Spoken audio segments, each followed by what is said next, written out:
Justin Bieber has hopefully matured since egging his neighbor's house, but that maturity has also led to an insane rider for his concerts. This tweet allegedly shows what the Bieber requires while on his India tour. It seems also too weird to be true, but like everyone else, we want it to be true. The young pop star needs luxury cars for his crew, but a Rolls Royce for himself.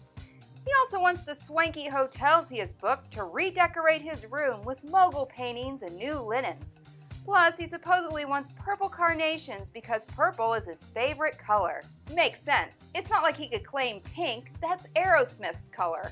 His room will be the location where a female licensed masseuse will relieve the stresses of singing Baby for the 1,000,000th time. He also wants a special yoga casket with essential oils. Who isn't into essential oils? Food is a big part of the day, and one lucky chef will get to create 4 meals a day for the star and gets to rename the meals after his songs.